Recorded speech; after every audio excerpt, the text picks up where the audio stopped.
Crews are struggling to gain control of the Trailhead fire. It is burning in El Dorado and Placer counties tonight. The fire grew to 1,000 acres this evening. It's only 12% contained. 2,600 structures are threatened and mandatory evacuations are now in place. CBS 13's Steve Large kicks off our team coverage live in Placer County with the new orders issued this evening. Steve?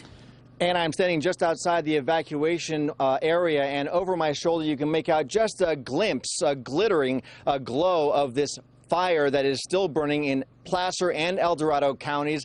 It is a wildfire that is unpredictable right now, and it did not stop where firefighters wanted it to. It crossed Otter Creek, raising new concerns.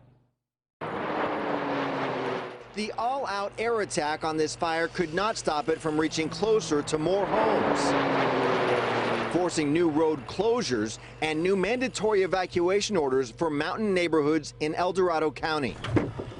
Tony Rose and his wife are leaving their Georgetown home. At one time, the planes were flying over farthest to the west. Now they're coming up over the property, so it seems like the fire's moving up this way. The massive column of smoke from the wildfire is sitting right over Dennis Smith's dream home under construction. It's concerning. It's about 2 miles away, but it's going up canyon kind of parallel to our property. It looked like it was getting bigger. From his back balcony, Smith can watch the CAL FIRE planes circling overhead. There's no way they're going to handle it on the ground. It's way too steep. There's 2,000-foot elevation change almost.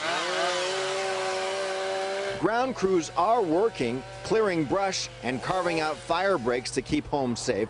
But right now, this fire has people living here uneasy, uncertain what will come next.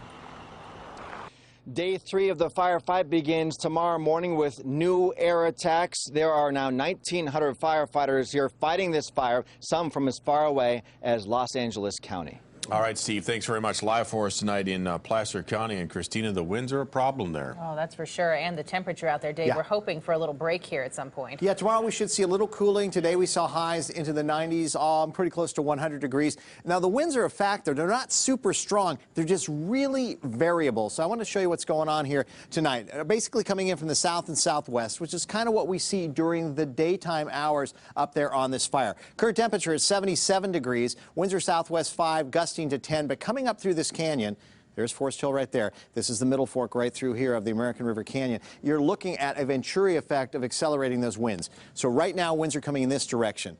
Let's go to about 2 o'clock tomorrow morning. Look at what happens with these winds. They start coming in out of the east. So now the fire tends to go the other direction. Also, people that are dealing with smoke and particulate matter are seeing some of this stuff stretch down past Auburn, down into the valley. Now, what happens by 2 o'clock tomorrow afternoon? It goes the other way and comes back in. So temperature-wise, they're still going to be very warm tomorrow, and they're going to be dealing later tonight and tomorrow with shifting winds. So that makes it very difficult for firefighters to get control on this fire. But it also pushes the fire back into areas that have already burned, and perhaps that's controlling some of the growth. Even though it's grown to beyond 1,000 acres at this point, it may be controlling it somewhat. So Mother Nature may be helping, but not helping people trying to breathe with the smoke issues. And again, firefighters just trying to deal with the winds shifting back and forth from the evening to the daylight hours. Christina? All right, Dave, thank you.